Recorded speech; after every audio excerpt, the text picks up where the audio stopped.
All right, welcome back to the Mad Monk podcast. My name is Aaron. And oh Lord, my name is Chris.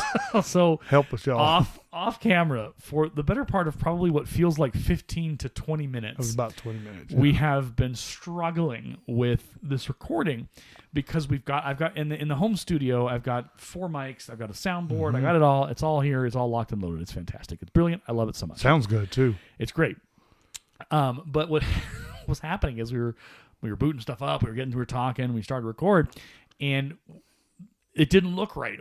I was seeing spikes when I was talking, and I had muted my microphone to the soundboard, and I was talking, and Chris was talking, and it wasn't getting anything. And then I would speak, and it would just go red, and oh my gosh, it's loud. And we were trying to figure out what was going on. We were doing all things, checking all the things, and then Chris, I think you even asked, like, is it going through the internal laptop microphone? And I said, oh, no.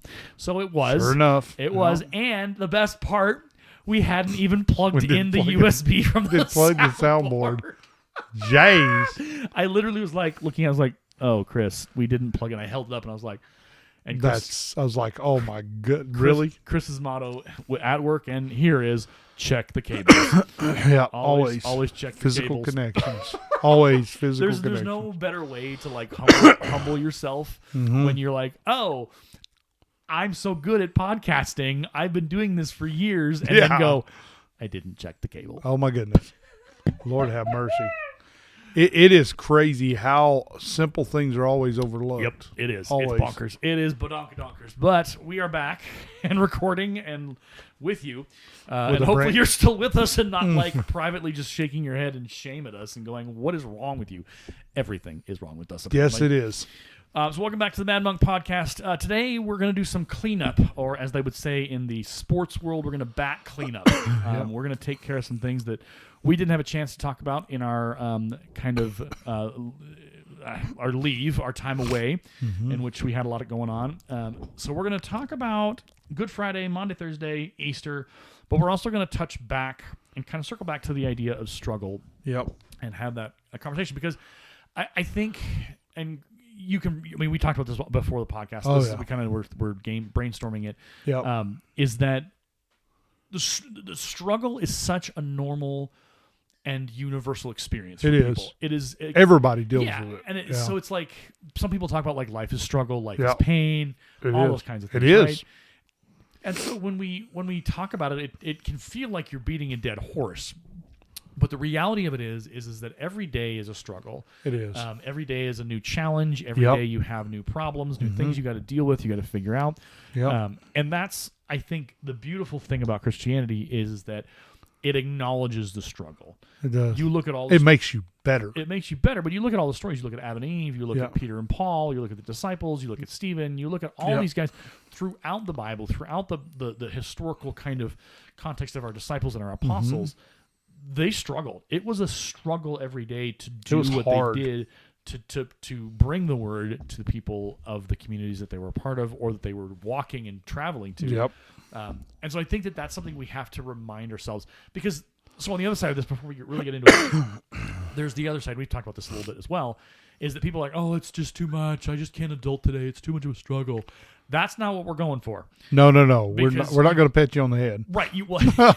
Not only is it patronizing, but it's kind of not what Jesus is about. Nope.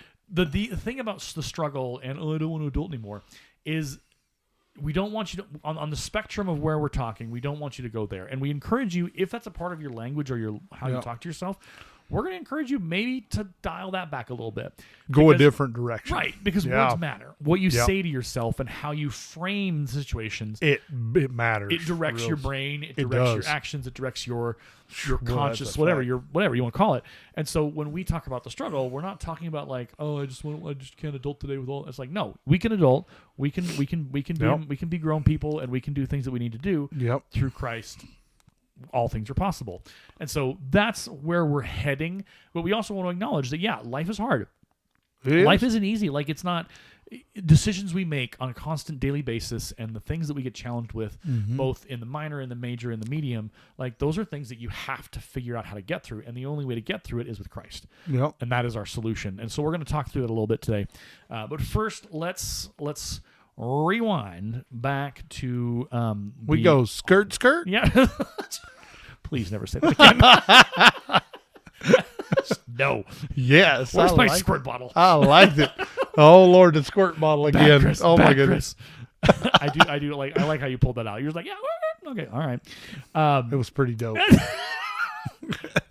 What did I tell you about trying to be cool, Chris? I'm not cool. We're not cool. We're not cool, but I'll do it anyway. Okay, that's fine. You do you. So Holy Week is a big thing. Yeah, it is. It is within the Christian church. We often we'll call it our Super Bowl. It is. Our Super Bowls is Christmas and Easter. Yep. And so there's different schools of thought when it comes to Good Friday or Maundy, Thursday. Mm-hmm. So I don't know what have you been a part of in your past? Good Friday. Good Friday. Yeah. So Good Friday is the idea of like it's Friday, but Sunday's coming. Like it's the day after. Sun is coming, boy. Right. It's the day Jesus is buried. We are now sad and mourning the loss, but we know that he's coming and all that kind of stuff. Yeah. For the longest time, as a part of my interdenominational church back in Denver for many years, we did Maundy, Thursday. Huh. Now, my interpretation, and again, if you're out there and you're like, well, I hope you're going to define it, I'm going to define it how I experienced it. Yep. And different churches do different things. So Maundy, Thursday was a dark, foreboding service. Mm-hmm. It was very much like the crucifixion happened. Like it's happening. Like the Last Supper, Judas's betrayal, all of that. Everything is happening on Maundy, Thursday. Yeah. And at the church I was at, they I think even did some kind of like the lights were turned down and they did some dramatic readings. Oh yeah. And the idea is that Maundy, Thursday, and my interpretation and my experience of it was we were at our lowest of no hope. Oh yeah. The feeling that they wanted to imbue you with, to get you to feel was it's over. Yeah. There's no hope. Christ is dead. The crucifixion has happened. Game over. And that's what it's supposed to be. Right. It's supposed to be that way. And I think Good Friday is kind of a similar way, but Friday has that hope of like we know he's coming back. Yeah. But Maundy, Thursday, the idea behind it is the disciples didn't know. They their Savior's dead. It's over. Yeah. And so there's different opinions on how you do that, but I always experienced that Thursday of like it was dark and you walked out in silence. I mean, at Good Friday services it's kind of a similar thing. Yep. But Maundy, Thursday at the church I was at, it was you didn't talk. You walked out of the sanctuary. You walked through the foyer. You walked back to your cars, and you went home, and you were silent. You were quiet. You did not speak. You just sat in the sadness of the death of Christ. Because then, obviously, Good Friday comes around, and you're like, it's Friday, but Sunday's coming, whatever. Okay. Yeah. So what I love about the Easter story is that it forced us. I think you're vibrating. No, I'm not. Silence your cell phones. I'll probably text her. That's fine. So I can talk a little bit while you do that. So what I love about the beauty of Holy Week, and especially of the Maundy, Thursday, Good Friday into Easter, is that when you look at the verses and you look at the story, you have to translate and transfer yourself into a time where they didn't know the end of the story. They didn't. Jesus had told them, this will happen. These are things that can go. But they don't know. They don't know. They don't believe him. They're like, okay, whatever. You're just talking crazy. And then when it happens, they're like, oh God, it's over. It's over. The story, obviously, like they scattered, like Peter, or was it Paul? I can't remember who denied him 3 times. Was it Peter? Peter denied him 3 times and realized that it was coming true. But you have to think about it, like the disciples and all of his followers, they had no idea he was going to do it. They had no idea. They as the events began to unfold and he was taken away and he was put before Pontius Pilate and all these things, all of this was unraveling all of them. They were all in panic mode. They were all worried. They were all freaking out. If they're going to kill our Christ, we're next. Yep. And that was a lot of the fear that ran through that community at that time, because it's if they come for him, they're coming for us. They're going to get us. They're going to get us. Yeah. And that was a big part of that, of what. And so when we sit back into the crucifixion in that moment, we have to go, we know the story. The good guy wins. Yeah. But in that first century, in that 33 AD, They didn't know. I mean, he had told them, but they weren't listening. But how often does that happen though? Where we're told something, but then we don't believe it. We don't believe it in the moment. We don't understand the full spectrum of what he's saying at the moment. I think that's the thing, is like a reading for understanding, and so obviously that's something we have in 2025, but they didn't have then. And so what I like about Maundy, Thursday, and Good Friday is that it forces you to reconcile the disciples and that community's fear. Facts, and terror and absolute just, oh my gosh, we're all going to go. It's happening. We're done. Yep. And so in our heads, because we're so busy with life, right? You go to a Maundy, Thursday service or a Good Friday service, and you go, okay, in 3 days we do Easter. And some churches will tell you should not do anything, or you should sit in this sorrow from Friday to Saturday and then into Sunday. That you should remind yourself, my Christ is dead. He's gone. It's over. There is no hope. Like, because they want, and I understand, I accept that, because you want to be able to understand what it is like to be without Christ. You want to be, what would happen if that was they had lost their Savior. They had lost their leader. They had lost the man who had changed their lives in incredible and unthinkable ways. He did. This is a man who performed miracles, who walked on water, who fed the 5,000. Like, this is a dude who has done incredible things, and they took him out. That's he's crazy. Dead. And to sit in that for 3 full days. Now, obviously, if you have mental health issues and you are predisposed to depression and anxiety, maybe don't. Maybe don't do that. Not a great. Yeah, let's not. Let's not do that. But if you are able to remind yourself on an hourly basis of, oh my gosh, it's over. Like, what happens now? Because that's where they were at. They didn't know what was coming on Sunday morning when Easter broke loose. And so what I love about the Easter story is how Easter morning unfolds, because people begin to discover the tomb is rolled away. This is happening. The women run and tell them he has risen. The tomb is empty. Yep. And it's a lot like the rumor mill. The rumors begin to spread quickly. And it's a lot of you think, like, if we saw something on Twitter right now, oh my gosh, this is happening, news, blah, blah, blah, you'd be like, oh my gosh, and you text people. You would call, or if you're an old school person like you or me, you might call. Be like, oh my gosh, check the news, check Twitter, check Instagram, something's happening. But that is how it worked for them, is they discovered it and they ran. They were like, what? The tomb is empty, things are happening, and they ran to inform people, they ran to tell people. And the impact of that empty grave, it's a symbol. It is long been the imagery of that empty grave, of that stone that's been rolled away. That is what, I mean, a lot of we talk about, like, oh, like, how the nice little flowers in the trees, but what I would prefer is if a church was able to put like a big old boulder on stage and find a way to do it. I mean, it'd be a little bit performative, but it'd be, you bring it out every year or whatever, and you say, this is the power of our Christ and his angels and the power of his resurrection. They moved this. Yeah. That. And because we often just like, oh, he is risen indeed. Okay, well, how is he risen? Let's talk through that and the power that happened to, number one, get a man from the dead, bring him back. And how does that even work? Yeah. How does that, right? Because, like, here's the way I see it. Yeah. So, like, if you think about, they've killed him and there's no hope, right? Yeah. Think about how it is for everyone who has not accepted him. They have no hope right now. Yeah. And so but now that Christ is risen, there is hope. Yeah. For everyone. Everyone has hope now. Yeah. I believe Satan's biggest scheme is that he wants you to believe there's no hope. Right. And if you listen to a lot of what atheism says and stuff like that, they are very nothing happens after you die. Like there's no hope for anything. There's a lot of that. Right. And so think about when Jesus rose from the dead, the power that it takes to pull somebody back from the other side, and we don't know what that even looks like. Right. Until we experience it for ourselves, because every one of us will die at some point. If you think about that, what does it take for somebody to come back from the dead. Right. So we always talk about making sure we talk about Bible verses on this podcast. Let's go. So I'm going to go to Matthew 28. Let's go. So Jesus is risen, Matthew chapter 28.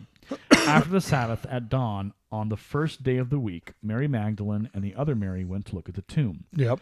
There was a violent earthquake. For an angel of the Lord came down from heaven and going to the tomb, rolled back the stone and sat on it like a boss.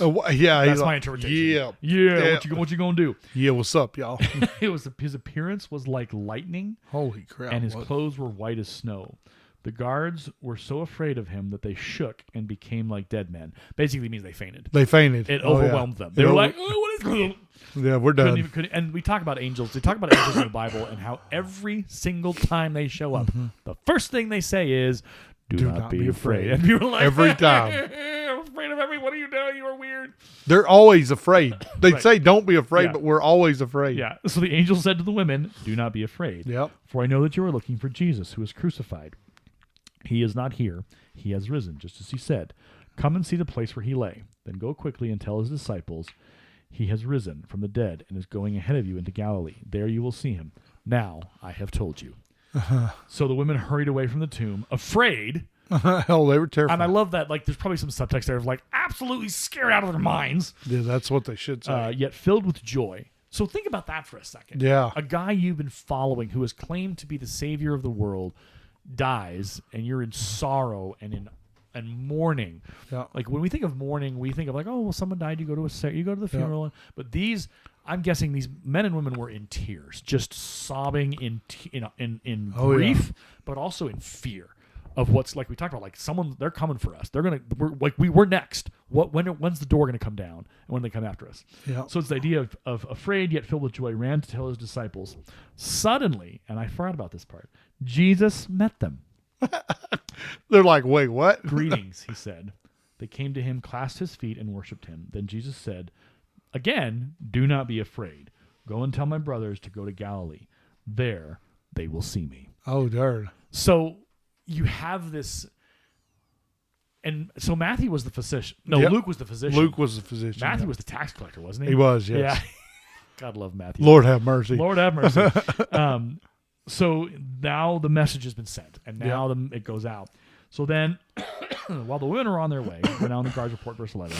Some of the guards went into the city and reported to the chief priests everything that had happened. When the chief priests met with the elders and devised a plan, they gave the soldiers a large sum of money, telling them, "You are to say, his disciples came during the night and stole him away while we were asleep. If this report gets to the governor, we will satisfy him and keep you out of trouble." So the soldiers took the money and did as they were instructed. And this story has been widely circulated among the Jews to this very day. So obviously Matthew's writing after the events. He's After writing, the fact. He's Yep. writing out. But like this is when we talk about fake news. Yep. Like the fake news of like, oh well, we're gonna pay you this money. We're gonna pay you this money, and you're gonna tell the story, but you're not gonna tell the real story because the real story is too much for us. Yeah, that's beyond our capabilities of accepting, because there's no way we can't have that happen. Yep.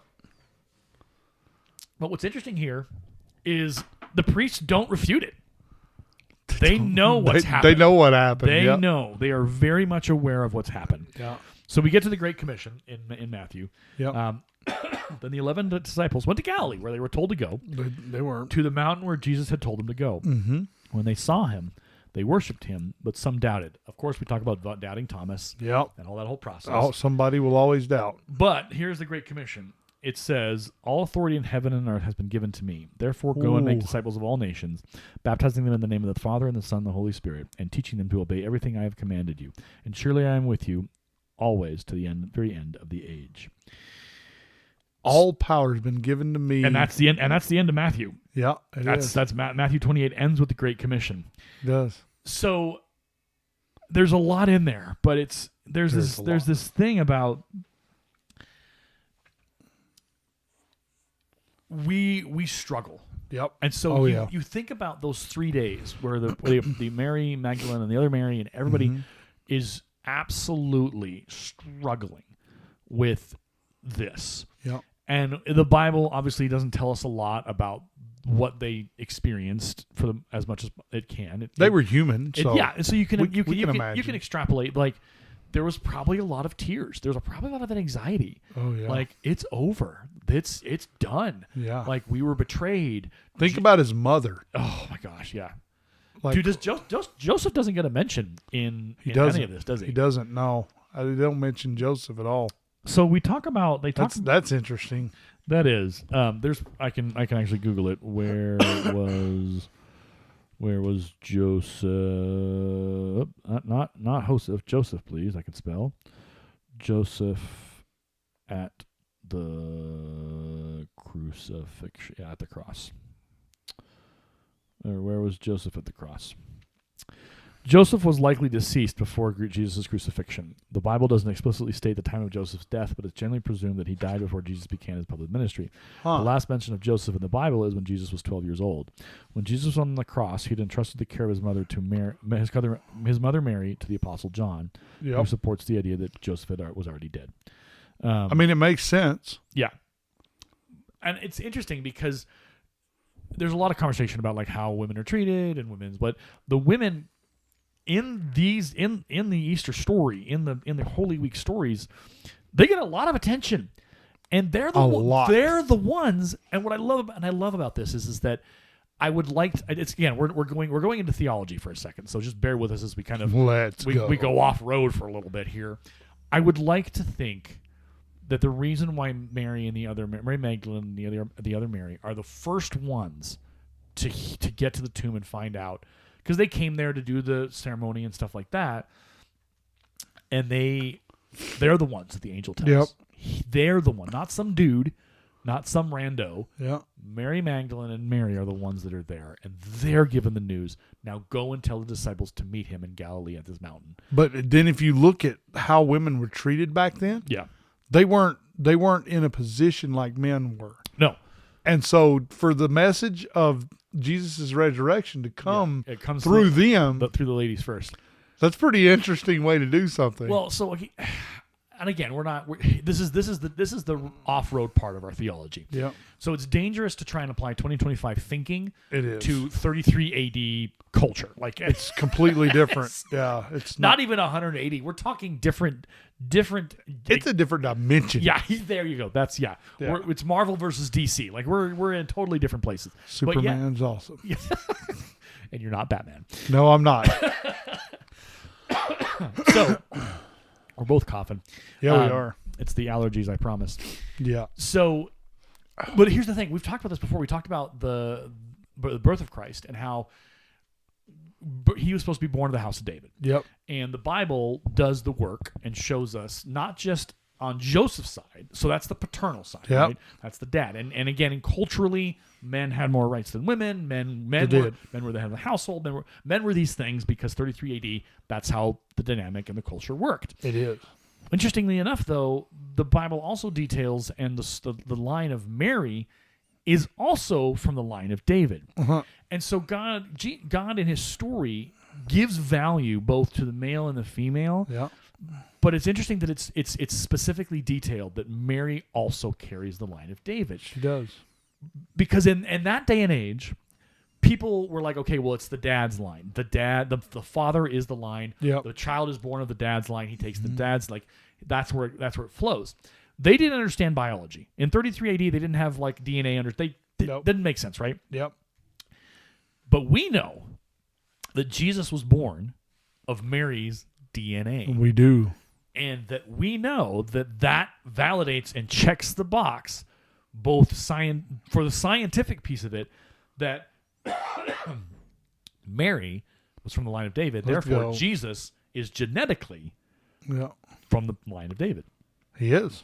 But he is also in 33 AD, for those people's understanding and for the thousands of years to come as the Bible is written, the value of Joseph having been in that as the father, his paternal connection to the line of David means that for generations to come, people would accept that because they accepted Joseph as the dad of Jesus. That's right. Yep. Because he was the father and he was from the line of David. Yep. But in 2025... And I don't want to try and say like God did this and God wrote this and he was intentional, but you have to imagine, because obviously God's all knowing, he had to go, okay, look, here's what's going to happen. in 33 AD to 1400, whatever, they're all going to be about Jesus' father. Yep. Joseph is from the line of David. That proves the prophecy. Cool. Yep. They're not even going to question it. But what's going to happen is when they start to get their scientific stuff on, they're going to start to think about this, and they're going to start to go, ooh, the line of David wasn't just through Joseph, but through Mary, and biologically, he was from Mary's line of David. That's right. So the checkbox gets both checks. But for us in 2025, we can go, dang, all right, we got the DNA of the line of David plus the paternal line of David. Problem solved. Yeah. So that's what I like about this piece is that about pretty this, crazy. well, because again, Jesus had to die, he had to sacrifice himself, and all these prophecies and these pieces and parts had to work right where they needed to They do. did, yeah. But they not just had to work, but they had to have standing. Yeah. Beyond the 33 AD, beyond the 1400, 1500, 1600s. yeah. They needed to be able to, in 2025, for us to go, yeah, box checked. Yep. So it's absolutely insane. Yeah, it's bonkers. So what I love about this story is that obviously Mary is still around. She's still alive. Yep. And they're the ones that get. And again, to come back to it, like Mary was the biological. Mary is the one who the women are the discoverers. So again, it's that idea that as much as we kind of like people twist the verse about head of household and all this stuff, and they get really excited about it, and they're like, but it's like, yeah, no, that's not what that means. And the reason why that's not what it means is because of what we see how Christ treats the women in the New Testament stories, and how they're validated, that they are presented as, yes, no, they did this, they're here, they're the first, this, and that. That, I think, is the beautiful part of the story. Is that the women are given. They're celebrated. They're celebrated, and they're given, and they're empowered. And so, I know that's a little bit of an off-road kind of theology conversation as we get back on the main highway and clean out the tires. But I look at that and I go, there's something there. There's something to be like, I don't want to say proud of, but to say, you know what? Yeah, like there is this equal balance. There is this equality between male and female because both have their strengths, both have their pieces and parts of them that are important and valued in both the church and relationships. Now, I am not going to enter into the conversation about whether or not women should be pastors or whatever. I was sitting here thinking the exact same thing. Like, yeah, we ain't going there. I mean, at some point we will, because here's the thing. We will. Yeah. So here's like some of the guys that I respect a lot, like Justin Peters and others on YouTube, they've come out and said, no, women should not be because it's biblical. And to that end, it's hard to argue with Justin Peters because the man's a genius. And others who have, in the Bible space, have made that argument that this is what the Bible says about the roles of men and women in the church, and we should follow that. And yeah, okay, great. I'm with that, yeah. But there's also this piece of me that's like, I have known women pastors at our churches in the past that I've been a part of who have been incredible and who have done incredible things.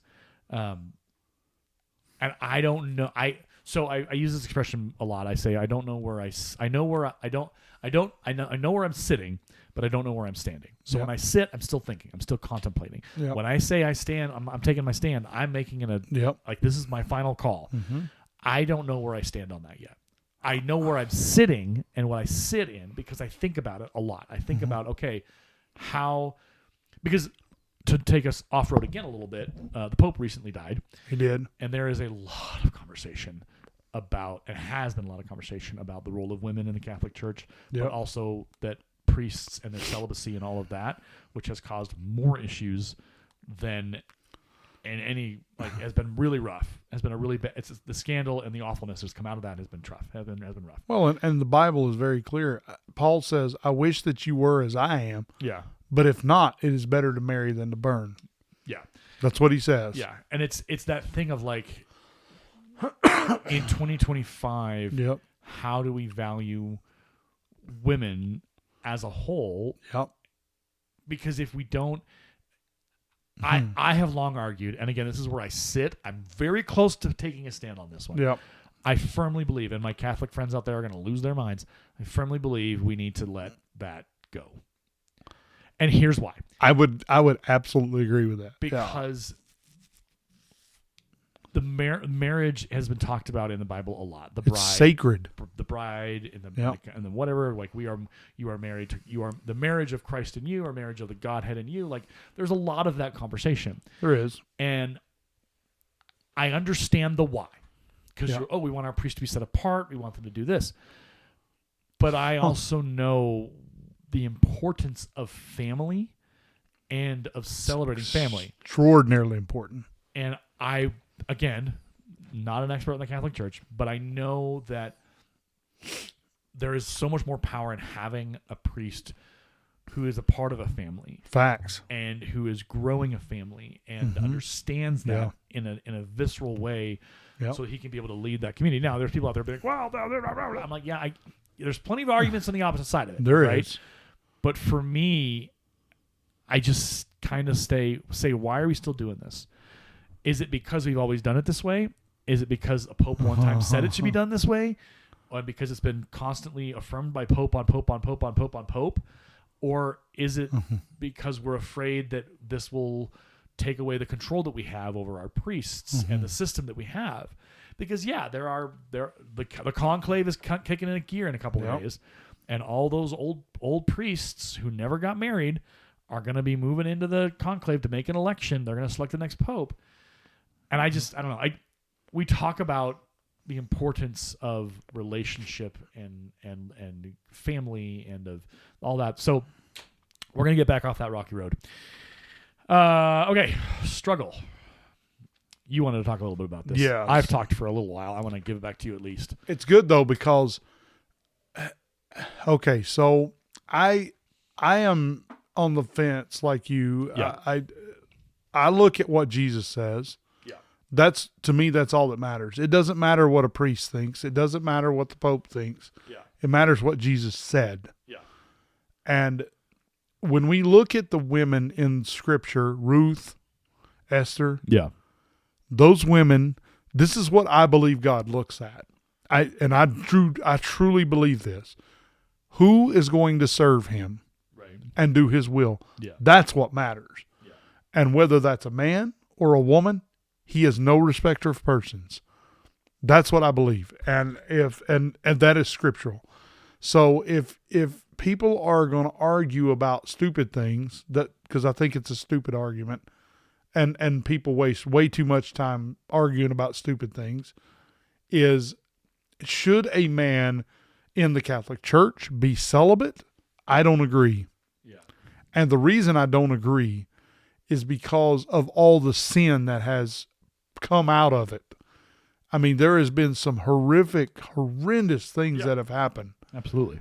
And if you think about that, what does that look like to people who are sinners, who have not accepted Christ? What does that look like to them? It looks like that they have nothing. Think about that, because the reason that we are Christians is we are set apart. The original Jewish nation was set apart to be different from everybody else. Yeah. And if we think that through, our job is to be set apart from everybody else. Yeah. So people see differently. Right. They see that there's a different way. And in my life, I know that it has happened to me that people look at me and say, there's something different about you. And so when you think about that, it is very powerful what you do. You can talk all day, but doing is way more powerful than talking. Yeah. And there is a struggle in doing. Yeah. Talking, there's no struggle in talking. Anybody can talk, but to do something that is hard. For instance, my son Isaac. Yeah. He struggles with school a lot. Yeah. He does. And so I sit down with him, and most of the time our first instinct is to yell. Yeah. Why don't you just do the work? Why can't you just do it? But then something magical happens when you sit there and you say, okay, what are you struggling with? Right. What is the actual problem, the root cause of your struggle? And when you start looking at it, it's typically, I don't understand. Yeah. There's pieces missing that he doesn't understand. And when I give him the pieces, then he understands. Yeah. And he's able to work through it. Yeah.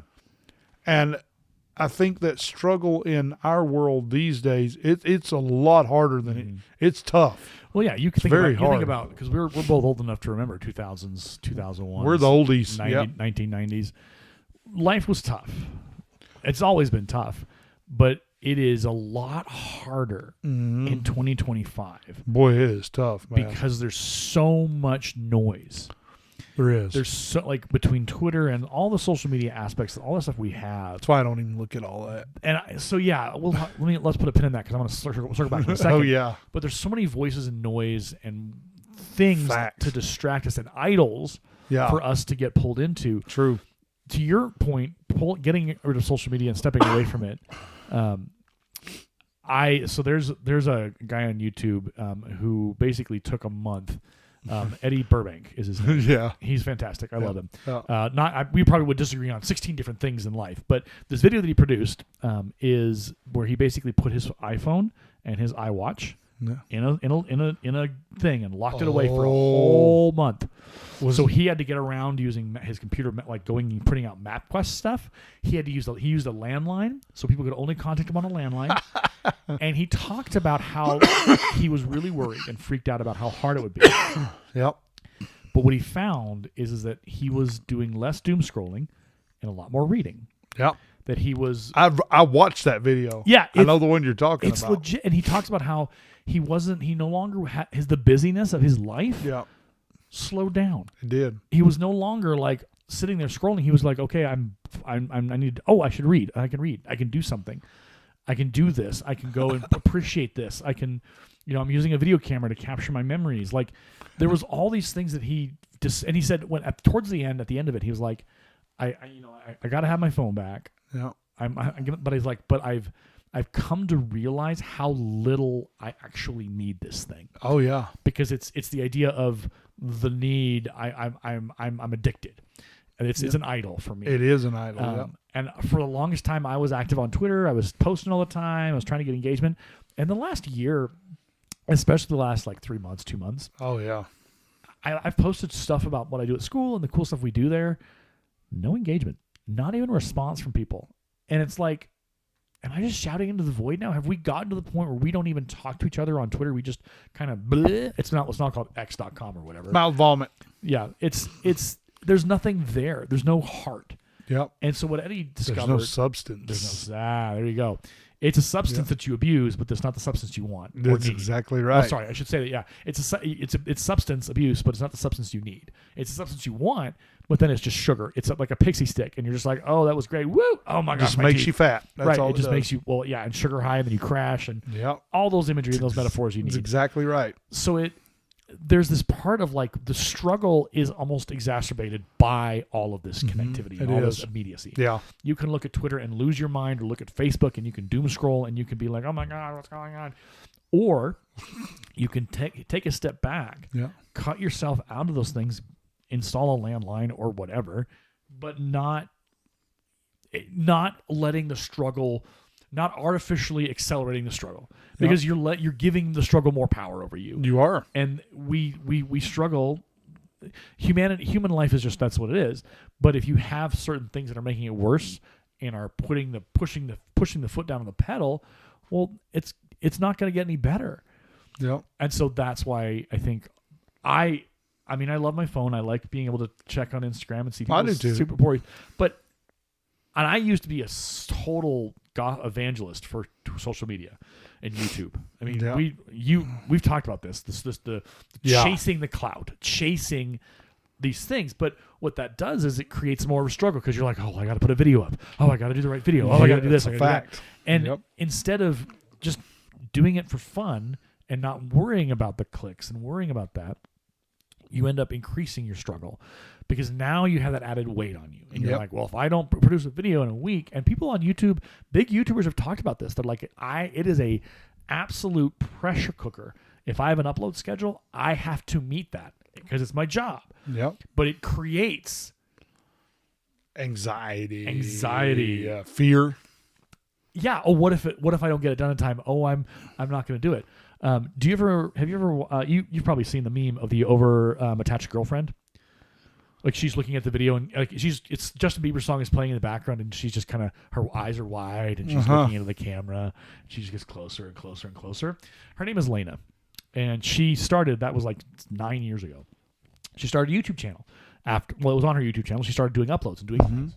And what she discovered was that there was a lot of stress, anxiety. There is. And she had to leave YouTube. Man, that's crazy. She made a video and she said, I'm done. And she said, and she came back like a year later or something, or 2 years later, and said, this is what you need to know. I videotaped my breakdowns. I didn't include them, but I was seriously impacted by mental health and the struggle. And you watch it, and it is hard to watch because she's going through the cycle of that anxiety and that stress. Yeah. And then, like, I don't know what I'm doing. I'm not good enough and all these things. But that's the struggle. And that's crazy. But she was so focused on trying to be successful on YouTube and make videos for her audience that she burned herself out. Now she's come back. She's on TikTok. She's done some stuff, but she hasn't come back full time. Yeah. Because she's lived good her life. For her. She left it behind and is doing a regular, probably adult job and doing things like that. But she will forever be associated with the over-attached girlfriend on YouTube. Darn. And she's talked about what that's felt like, and it was a lot. Yeah. And she, like, her mental health was insanely affected. Kind of what you talk about with your son. Yeah. Like, mental health is no joke. And the struggle of it is either you have something or someone to hold on to in that struggle, or you don't. Or you don't. And for Lena, she had friends, but she didn't have people. She needed to take a step back and go back to her life with her family and her friends and reconnect and reestablish and strengthen that so that she could become human again, because she was just a producing machine. I think for us, that's one of those things where we all have hit that point in our life where we go, what am I doing? Oh, yeah. This is not working. I am more stressed out. I am more freaked out. I can't keep. I'm angry. Yeah. Oh, yeah. I'm feeling things that are not Christ-like, that this is not good. Yeah. And so we have to find through him that hope. It's facts. So you were talking about setting ourselves apart. This is an old school song. I'm going to see if you can. I'm going to see. Well, it's pretty quick. It's pretty quickly. I won't read the chorus, the intro, because it'll tell you what it is. But here's verse 1 of the song that came to my mind as you're talking about the set apart thing. Yep. Separated, I cut myself clean from a past that comes back in my darkest of dreams. Been apprehended by a spiritual force and a grace that replaced all the times. A grace that replaced all of me I've divorced. Do you know what that song is? I do not. What will people say when they find out that I'm a Jesus freak? Well, I'll DC be there. Talk. DC Talk, yeah. So my favorite part of the song is the pre-chorus from Toby Mac, and I'm going to try and do it justice. I saw a man with a tat on his big fat belly. It wiggled around like marmalade jelly. It took me a while to catch what it said because I had to match the rhythm of his belly with my head. Jesus saves is what it raved in typical tattoo green. He stood on a box in the middle of the city and he claimed he had a dream. What will people do when they hear that I'm a Jesus freak? What will people think when they find out it's true? I don't really care if they label me a Jesus freak. There ain't no disguising the truth. Ha, ha, ha. I love that song. It is old Toby school. Mac is awesome. Well, it's old school DC Talk. So Michael Tate, Kevin Max, like all these guys. It was that song defined a generation. It did. But you talk about how important it is to set ourselves apart. Because, and that's a lot of the conversations that happened in youth groups back in my junior high. We make a difference because people will see. People will see what you're doing. They will see it. And they'll ask questions like, what are you doing? Like, how do you living like this? I feel in 2025, that's not a majority of opinions in the larger church. We don't need to act differently. We don't need to. We need to accept everyone, love everyone, invite everybody in, and that's important. But it's also like we have to live the life of Christ as an example. Living the life is the most important. Because if you're not doing that, nothing else is going to work. Because faith is becoming action when you live it. Yeah. And that's what's required. Right. Yeah, it's It's required. Yeah, and so it's the idea of faith without works is dead. Yeah, that's exactly where I was going. That's what right? James said. Yeah, yep. you can work it all. You can do all the things. You can check all the boxes. Yep. But it's without faith, without actual real faith in Christ and in God and in all that Facts. stuff, it's worthless. It is. Again, our Mormon cousins. Not really even cousins in the familial description. Distant cousins. Distant cousins. Like that is where the five times removed. Yeah, that's where the works comes into play. They do a whole lot of work to get themselves and prove themselves. They're the nicest people in the world. Yeah. But that faith in Christ alone, that's the important part. That is. It is only Grace through Christ. Through faith, bro. You can only get to God through Christ. The only way to me is through the Son. And so that's the part of struggle that I wish, and it'll be interesting to see to come full circle with the Catholic conversation. There's a lot of talk about who's the next pope. What are they going to do? Because the previous pope was South American, and that was a surprise. Like, oh my gosh, we got somebody from South America, representative of where churches are growing. Yeah. The next conversation that people are having is, and the chances of it are happening are, we don't really know. But the chances of it are happening are small. I think it should be larger. I think we should be really, really digging in. But there's a chance that the next pope could be from Africa, from the continent, because the Christian church on the continent of Africa, in all those countries inside, are growing significantly. Yeah. And while the Catholic population in Europe, in the United States, particularly Europe, is dropping and is lowering, and there's less focus and less members there, the growth is happening in place, and this is going to sound super patronizing, but just buckle up. It's happening where struggle needs Christ. Struggling is prevalent. Struggle. Well, the struggle is met by Christ. Yep, and met by the church, because there's a lot of conversation within the country here, culture-wise, in the last couple of months, about how people, like noted writers, have talked about how people are looking for meaning, and they're not finding it. They're not finding it in politics. They're not finding it in identity culture. They're not finding it in these movements, because there's no. I don't want to say there's no joy in it, but there's no Christ in it. Christ and the work of the Bible is wholly unique in what it preaches and talks about. Absolutely is. There's not a lot of other religions. There's none that can do this. They can talk about what the Bible talks about singularly. Yep. And that, I think, is the thing about struggle, is people are recognizing that they can't do it alone. And they've been trying. The messaging of... And you can't. I've tried too. Yeah, like we've had that conversation so much. It's funny because for me, when I start hearing about the Pope, for me, I don't really care. Yeah. Because to place a man at the head of a church is dangerous. Yeah. And here's why. Christ is the head apostle. Yeah. He is the head of the church. Yeah. To say that there's another man that directly speaks to God, no, that's false. Yeah. Because the veil was rent when Jesus died and rose. Yeah. That's what matters. Yeah. But I mean, I don't really understand the role of the Pope. I really don't. So the Pope, I can speak to that a little bit, not completely, because I'm not an expert and I'm not Catholic. Okay. The Pope is the head of the church, and so he sets policy. Yep. So popes in the past have called, like, we need to sit down and we need to reform. We need to have a revision of the rules and how we do things based upon our study of the Bible. And the Catholics have their own additional books and stuff. They do. So the Pope sets the tone. He sets what we're going to work on. Are we going to change this? Are we going to change that? Are we going to hold this accountable? But he is also the face of the church. So the Pope will often travel to churches around the world, around the country. And so the Pope is both a figurehead, but he's also, and this is where it gets a little kind of where you're at. Yeah. People talk about, like, oh, well, the Pope is, he talks to God. He's the guy that hears from God. He is that.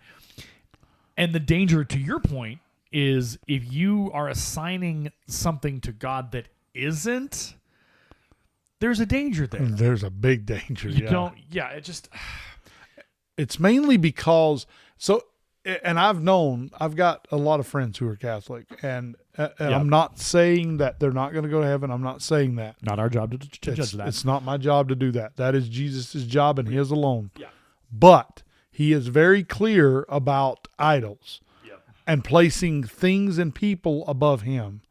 For instance, there is a scripture that says, "He that loveth father or mother more than me is not worthy of me." That goes with the Pope too, and children, and a wife. Yeah. So it's dangerous to do that. I think it's very dangerous to do that. Now, do I respect the Catholic Church for the work they do? Yeah. Yes. Yeah. They do some of the best, most amazing things ever. Yeah. My wife specifically told me a story. Okay. When she was in California, her and her brother, they were in San Francisco. Yep. I don't know why anybody would want to live there, but okay. They were living there and they had no food. Yeah. And they would go to these nuns, and every day these nuns would feed them. Yeah. And they said that is why we're alive today. Yeah. Had it not been for them. Now that is the work of God. Well, I believe. it talks in the Bible, like serve the widows and the poor, like give of yourself and of your fatherless. time. Yep. Yeah, those are the least of us, the least of those, and they need to be brought up and be pulled up and need to be served and shown that love and that unconditional care that Christ demands of us. Facts. It is the Great Commission. It is. Let them feel God's love. Let them understand how Christ cares for them. And so in a lot of ways, yes, the nuns and all, like there is a long history of good works done in that arena. There's also plenty of history where it wasn't done great. That's facts too. And so I think, I wonder and I worry about the future of the Catholic Church with the Pope situation, because there's a lot of pressure to do certain things, have certain things be done in the Catholic Church. Like, you need to do this, you need this. And there's a lot of misinterpretation that comes into the media. So the media will report, the Pope said this. And then like bloggers who are familiar with him or writers are like, well, actually, let's take a look at what he said. I don't think he said any of that. Here's what was said, and here's the meaning behind that. Some of the biggest criticisms, like Pete Hegeseth, who is our head of the Department of Defense. He's the defense secretary. Oh, yeah. So he has a tattoo on his chest of a cross. Yep. It looks very German, and if you weren't smart about what religion is, you would claim it to be Nazi. Oh, that's a Nazi symbol. Blah, blah, blah. Well, they ran with that, or somebody tried to run with it on Twitter. Oh, my goodness. And people were like, no, you understand what that symbol is of this. And it's actually a faith symbol expressing his dedication and his commitment to his faith and his religion and Jesus. There we go. But because the first instinct was, that's blah, blah, blah. It's like, no, it's not. It's this. That doesn't make sense. What are you trying to do? That's why truth is so important, man. Yeah. It's sort of like when you write an email, right? Yep. And you write this email and then everybody construes it completely different. Yeah. They say, oh, no, he meant this. Oh, no, he meant that. That's why I take such great pride in my emails and writing, is because, Aaron, I am with you on this 100%. Yeah. Writing matters a lot. Yeah. Conveying your ideas in a written form matters. It mattered to God, too. Yeah. The reason why the Bible exists, why we managed to pull it all together. That's right. And I think that if we're going to struggle, the reason Matthew was written a certain way for a reason. Yeah. And he conveyed his ideas clearly and to the point. Right. Well, and there's also, like you said, like we have Matthew, Mark, Luke, and John. Oh, yeah. We got all four guys writing their experience and their perspective. Writing matters. Having those stories check out and having very little variability between all four of them. And if there's not variability, then it's false. Right. There has to be some variability. Right. Yeah. Because you don't want to have like the exact. It would make no sense. Yeah, it wouldn't. Yeah, because if it's exactly the same, it's rehearsed. Right. But with each person's perspective, right, there's going to be not variability of the main points, but Correct. variability in the story, Yeah. in their experience. And it's funny to say that because a lot of people a lot of like people who are critical of the Bible and of Christians, they'll claim the opposite. Well, there's variability. That means it's false. It's like, No, there has to be. There has to be, because you can't have a perspective or a reporting on the event. Let's go. This is fun. Without some. Yeah, John would probably is probably going to see things differently than Luke. Again, Luke was a physician. Luke was very much about science and factual and stuff like that. You compare him to a Matthew or a Mark or a John. Like, there's a tax collector to a doctor. Right. You're going to have different baggage and experiences that's going to inform on how they report on what they saw, what they understand as the facts of the case and the situation. And I would argue, and I think you were arguing the same thing, that celebrating those minor variables is the thing that we can do, because we know our Christ is real. We know our God is real, because 4 dudes wrote a pretty similar story from their perspectives over 4 books of the Bible. And not only that, but Christ was preached from the very beginning. Yeah. And it's funny to me how his story unfolds through the entire Bible in such a way that everything lines up perfectly. Right. That's not possible by human hands. Right.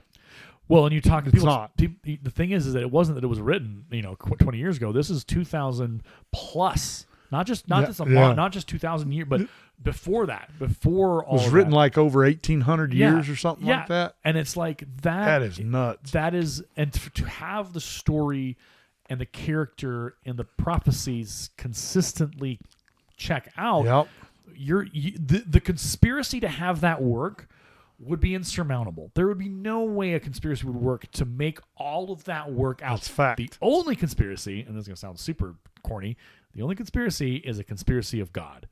God conspired to make all of these events come together from Old Testament to New Testament to prove that indeed Christ is the Son of God, and this is what it is. It's facts, yeah. And that's crazy. When I think of when I'm struggling, when I'm in the midst of a struggle. Yeah. There's a lot of things that I rely on. I think about the armor of God. I think about all those things. But the massive point here is that I think about how it all happened and how God made it work. And that tells me that he cares and loves us, because he had a desire for these events to occur, and he had a desire and a will to make this happen for all of humanity. Facts. Because that's the level of his love. And as much as we don't understand about God, there are certain things that we can't understand about him. And I think that's the piece where we talk about the struggle. Yeah.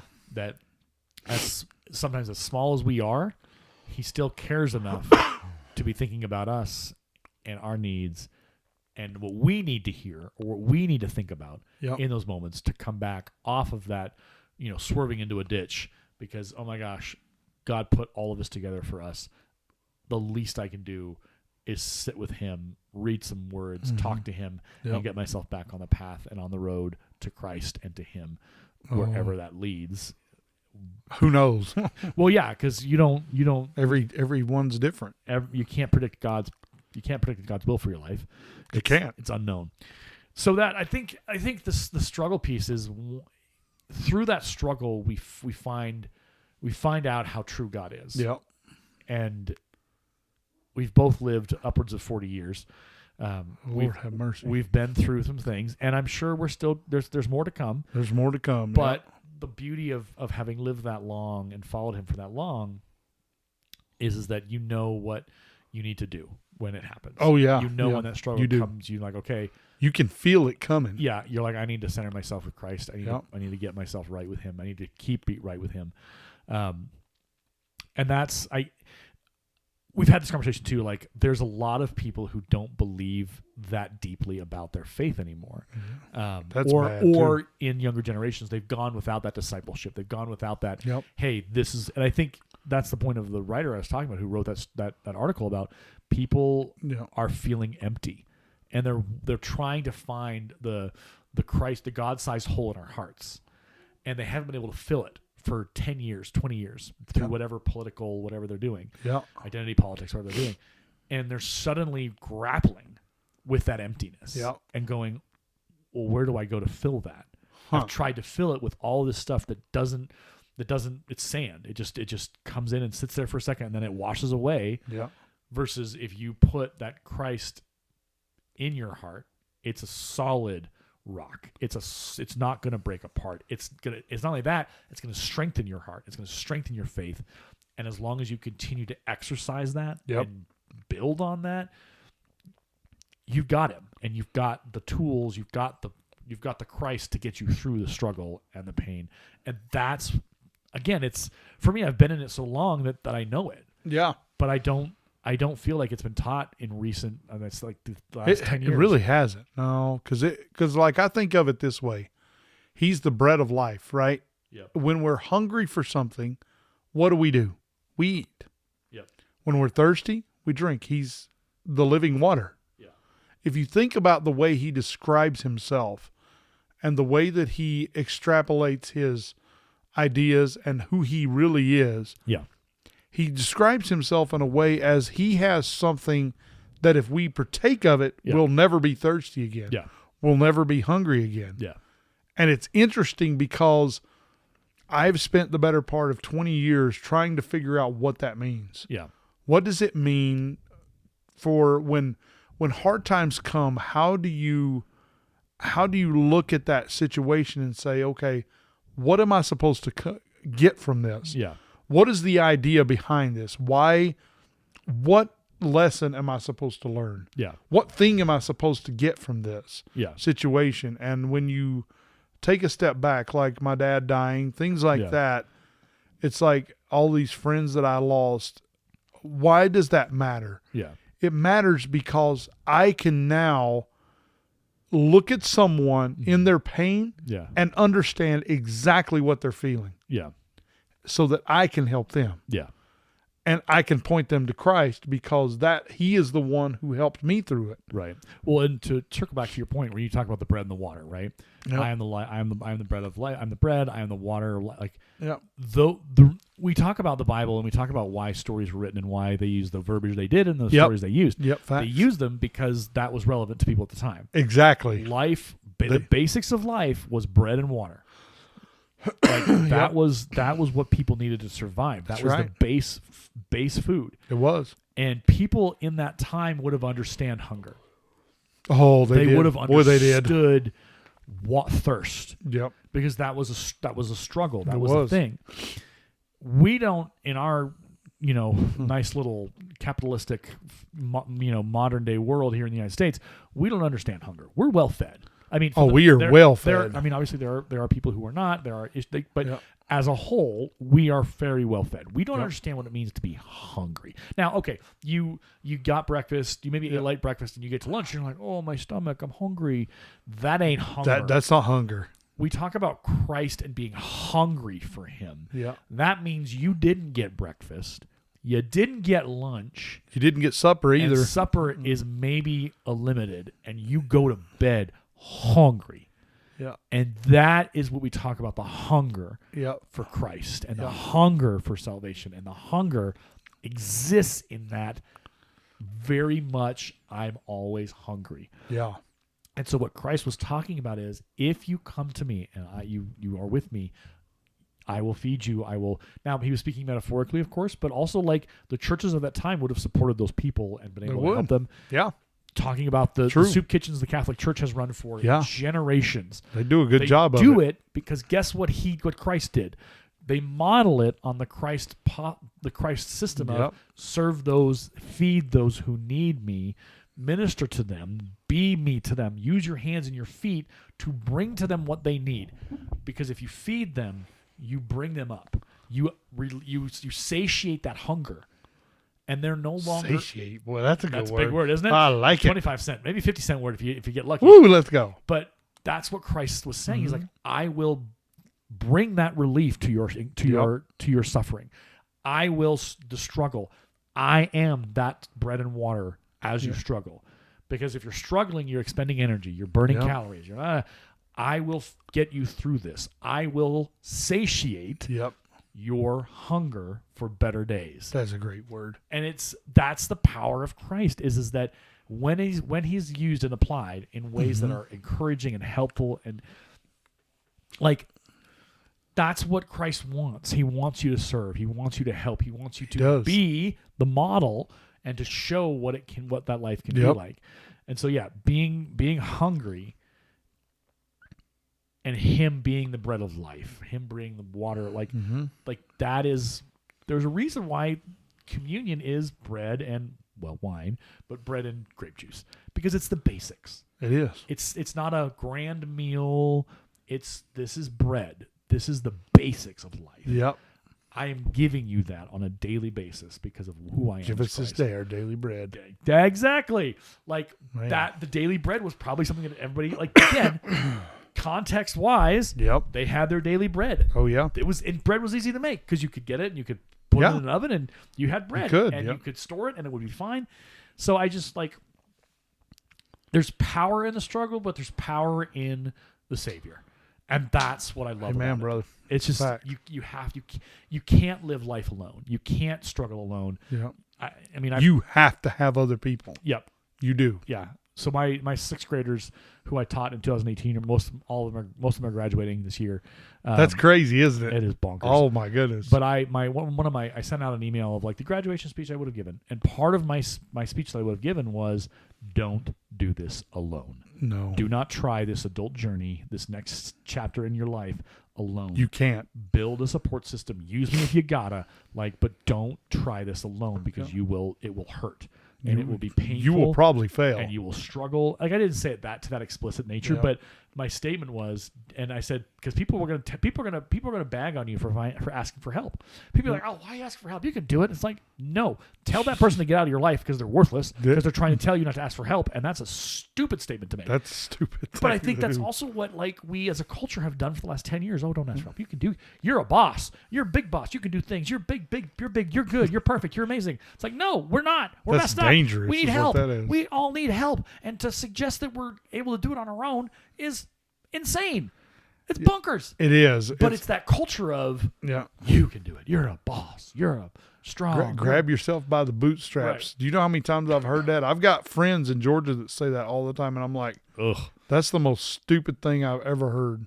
Here's the thing. I used to believe, and I do to some degree. Yeah, but here's the thing. You can't do it alone. You can't. And you need people to help. You do. And that's how my thinking has evolved. I believe that anybody can achieve the American dream in the United States. I believe it's possible. It is. But it's not possible without help.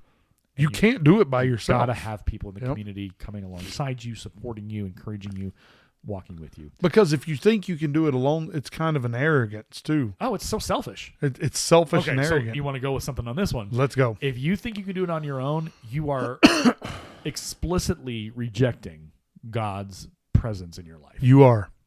And that's a fact. That sounds harsh. It's not harsh. It's a fact. But at no point in the Bible does it say, God says, hey, go and do it yourself. Try it your own way. You do you, boo. Yeah, he doesn't say that at all. Even in the most contemporary translations, God doesn't say, hey, try it. Go ahead and do it on your own. You got this. You're all that in a bag of chips. No. He made us to rely on him. We have to. I like it. I like that, actually. He did. He built us.